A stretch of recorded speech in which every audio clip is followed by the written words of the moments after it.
कर्म की सब बात है, वैदिक रावण संहिता, मानव तेरे साथ है। ओम नमः शिवाय। शिव सदा सहाय। बाबा महाराज सभी का कल्याण करें, भोलेनाथ सभी पर कृपा करें। सज्जनों, जैसा कि आप जानते ही हैं कि आश्विन मास और कृष्ण पक्ष चल रहा है। यह पितरों का पक्ष होता है। पितरों से संबंधित कृत्य, श्राद्ध, उनके लिए जो कुछ भी श्रद्धा से अर्पण किया जाता है, ये उसका समय है। पितरों के प्रति अहोभाव प्रकट करने का समय है। तो आइए जानते हैं कि इस पक्ष में कौन सी एकादशी है और इसका क्या महात्म्य है, इसकी कथा क्या है। अथ आश्विन कृष्ण एकादशी व्रत कथा, इंदिरा एकादशी। धर्मराज युधिष्ठिर कहने लगे कि हे भगवान, आश्विन कृष्ण पक्ष की एकादशी का क्या नाम है, उसकी विधि और फल क्या है, सो कृपा करके कहिए। श्री कृष्ण कहने लगे कि इस एकादशी का नाम इंदिरा एकादशी है। यह एकादशी पापों को नष्ट करने वाली तथा पितरों को अधोगति से मुक्ति देने वाली है। हे राजन, ध्यान पूर्वक इसकी कथा सुनो। इसे सुनने मात्र से वाजपेय यज्ञ का फल प्राप्त होता है। प्राचीन काल में सत्ययुग के समय में महिष्मती नाम की एक धर्म नगरी में इंद्रसेन नाम का एक प्रतापी राजा धर्म पूर्वक अपनी प्रजा का पालन करते हुए शासन करता था। वह राजा पुत्र पौत्र और धन आदि से संपन्न तथा विष्णु का परम भक्त था। एक दिन जब राजा सुख पूर्वक अपनी सभा में बैठा हुआ था तो आकाश मार्ग से महर्षि नारद उतरकर उसकी सभा में आए। राजा उनको देखते ही हाथ जोड़कर खड़ा हो गया और विधि पूर्वक आसन व अर्घ्य आदि दिया। सुख से बैठकर मुनि ने राजा से पूछा कि हे राजन, आपके सातों अंग कुशल तो हैं, तुम्हारी बुद्धि धर्म में है और तुम्हारा मन विष्णु भगवान में तो रहता है। देवर्षि नारद की ऐसी बात सुनकर राजा ने कहा कि हे महर्षि, आपकी कृपा से मेरे राज्य में सब कुशल हैं तथा मेरे यहाँ यज्ञ कर्मादि सुकृत हो रही हैं। आप कृपा करके अपने आगमन का कारण कहिए। तब ऋषि कहने लगे कि हे राजन, आप आश्चर्य देने वाले मेरे वचनों को सुनो। मैं एक समय ब्रह्मलोक से यमलोक को गया। वहां श्रद्धा पूर्वक यमराज से पूजित होकर मैंने धर्मशील और सत्यवान धर्मराज की प्रशंसा की। उसी यमराज की सभा में महान ज्ञानी और धर्मात्मा तुम्हारे पिता को एकादशी का व्रत भंग होने के कारण देखा। उन्होंने संदेशा दिया है कि सो मैं तुमसे कहता हूं। उन्होंने कहा है कि मेरे पूर्व जन्म में कोई विघ्न हो जाने के कारण मैं यमराज के निकट रह रहा हूं। सो हे पुत्र, यदि तुम अश्विन कृष्णा इंदिरा एकादशी का व्रत मेरे निमित्त करो तो मुझको स्वर्ग की प्राप्ति हो सकती है। तब राजा कहने लगा कि हे महर्षि, आप इस व्रत की विधि मुझसे कहिए। नारद जी कहने लगे कि हे राजन, अश्विन माह के कृष्ण पक्ष की दशमी के दिन प्रातः काल श्रद्धा पूर्वक स्नान आदि से निवृत्त होकर पुनः दोपहर को भी नदी आदि में जाकर स्नान करें। फिर श्रद्धा पूर्वक पितरों का श्राद्ध करें और एक बार भोजन करें तथा भूमि पर शयन करें।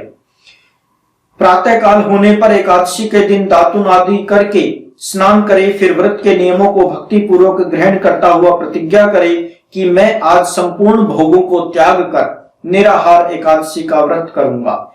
हे अच्युत, हे पुंडरीकाक्ष, मैं आपकी शरण में हूं, आप कृपया मेरी रक्षा कीजिए। इस प्रकार नियम पूर्वक शालिग्राम की मूर्ति के आगे विधि पूर्वक श्राद्ध करके योग्य ब्राह्मणों को फलाहार का भोजन करावे और दक्षिणा देवे।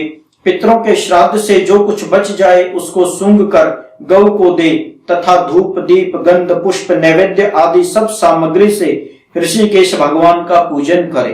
रात में भगवान के निकट जागरण करे। इसके पश्चात द्वादशी के दिन प्रातः काल होने पर भगवान का पूजन करके ब्राह्मणों को भोजन करावे। भाई बंधुओं स्त्री और पुत्र सहित आप भी मौन होकर भोजन करें। नारद जी कहने लगे कि हे राजन, इस विधि से यदि तुम आलस्य रहित होकर इस एकादशी के व्रत को करोगे तो तुम्हारे पिता अवश्य ही स्वर्ग लोक को जाएंगे। इस प्रकार उपदेश देकर नारद जी तो अंतर ध्यान हो गए। नारद जी के कथनानुसार राजा द्वारा अपने बांधवों तथा दासों सहित व्रत करने से आकाश से पुष्प वर्षा हुई और उस राजा का पिता गरुड़ पर चढ़कर विष्णु लोक को गया। राजा इंद्रसेन भी एकादशी के व्रत के प्रभाव से निष्कंटक राज करके अंत समय में अपने पुत्र को सिंहासन पर बैठाकर स्वर्ग लोक को गया। हे युधिष्ठिर, यह इंदिरा एकादशी के व्रत का महात्म्य मैंने तुमसे कहा। इसके पढ़ने या सुनने से मनुष्य को सब पाप से मुक्ति मिलती है और सब प्रकार के भोगों को भोग कर वैकुंठ को प्राप्त होते हैं। बोलिए श्री विष्णु भगवान की जय, श्री एकादशी मैया की जय। सज्जनों, जैसा कि आपने अभी सुना कि कृष्ण पक्ष में विशेष तौर पर पितरों के समय में इस कथा को पढ़ने सुनने से अनेक यज्ञों के फल की प्राप्ति होती है, पितरों को प्रसन्नता प्राप्त होती है, पितरों की सद्गति होती है और वह ऊंचे लोकों में स्थान प्राप्त करते हैं। तो आशा करूंगा आप भी इस एकादशी का व्रत करके उसका संपूर्ण पुण्य फल अपने पितरों को अर्पित करेंगे, जिससे कि आपके पितर पुष्ट होंगे, तुष्ट होंगे, प्रसन्न होंगे, मधुरता को प्राप्त होंगे और आप व आपके परिवार पर भी प्रसन्नता जाहिर करेंगे, आशीर्वाद देंगे। आज के लिए केवल इतना ही। इस व्रत को अवश्य कीजिएगा, कथा का श्रवण भी अवश्य कीजिएगा और ये सब करके अपने पितरों को फल भी अवश्य प्रदान कीजिएगा। हर हर महादेव। बाबा महाराज कल्याण करें, भोलेनाथ सभी पर कृपा करें। ओम नमः शिवाय। और मांग लिया वरदान, चराचर जगत का भविष्य दर्शन और संपूर्ण ज्ञान समेट दिया रावण संहिता में। महान ग्रंथ वैदिक रावण संहिता आधुनिक और प्राचीन ज्ञान का संगम है।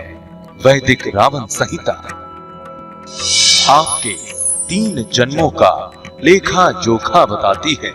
वैदिक रावण संहिता पूर्व जन्मों के किन कर्मों से आ रही है भाग्य में रुकावट बताती है।